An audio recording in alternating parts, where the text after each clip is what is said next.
At the time of slavery in Brazil, there are Ni ibihe bintu wari uzi mu bucuruzi bw'abacakara bakurwaga ku mugabane wa Afurika bakabajyana muri Amerika? Ibyo bakoraga byose ntibabashe kubigiraho uruhare rukomeye, kabone no kuba bafata igisheke bakaba baryaho urugingo rumwe. Ikaze, nitwa Sam Rwanda kuri iki kiganiro.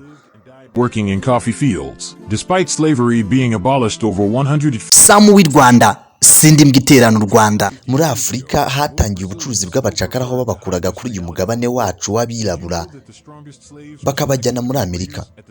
Iki gihe iyo bamaraga kugerayo babakoreshaga imirimo ivunanye buri munsi, nyamara ibyo bakoraga byose nta n'akamaro byabagiriraga. Uribuka buri munsi babyukaga bafata amasuka bakajya gukora imirimo ivunanye yose yagakoreshejwe n'imashini z'abazungu, ariko babizi neza ko bazifite, nyamara bagahitamo kuziparika ariko bakaba aribo bakoresha. Ibyo byose byarakorwaga ariko niwe bagira n'uruhare rukomeye ku byo basaruye, cyane ko bafataga nk'ibisheke byakwera ntihagire n'ugira n'amahirwe arimwe ku ijana yo kuba yafata igisheke kimwe akaryo n'urugingo na rumwe, ahubwo ibyo byose bikajyanwa ku mugabane w'Uburayi bakajya kubitunganyamo isukari. Ya sukari yatunganwagamo igafatwamo nk'ibiro 5 bakabizana ku mugabane wa Afurika bakongera bagatwara abandi bacakara.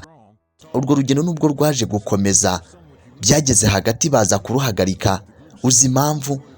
Baje gufata ikintu gikomeye cyane nk'umwanzuro ukomeye wo gufata bamwe mu bagore b'Abanyafurika bongera kubatwara muri Amerika, nyamara mbere batwaraga abagabo gusa. Mu kubagezayo batangiye kugira ngo babashe kororoka, bategeka buri munyafurika wese w'umucakara wari ahangaha kuri ubutaka bwo muri Amerika kujya asambana cyangwa akaryamana na mugenzi we buri munsi, ikiswe slave breeding buri munsi. Ni ukuvuga ko buri muntu wese w'umwiraburi batitaye ku cyo bapfana yagombaga kuryamana n'undi bakabyara abana buri munsi kugira ngo babashe kubona bazabafasha umunsi ku munsi.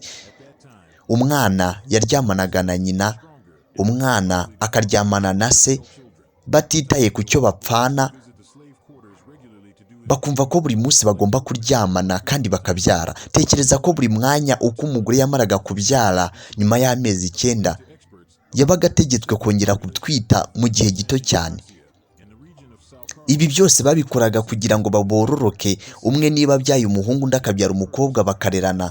Mu myaka 15 gusa bari bategetswe kuba bahita baryamana, abana bakavuka. Muri uko kuvuka kw'abo bana bakarerwa, ariko barererwa muri iyo mirimo ku buryo base bajyaga ku mirimo, babana b'abahungu nabo bakabajyanayo kugira ngo babashe kubereka uburyo bagomba gukora. Ni ubucuruzi bw'abacakara bwabayeho ariko buberamo ibintu bikomeye cyane hano ku isi. Ikaze, nitwa Sam Rwanda.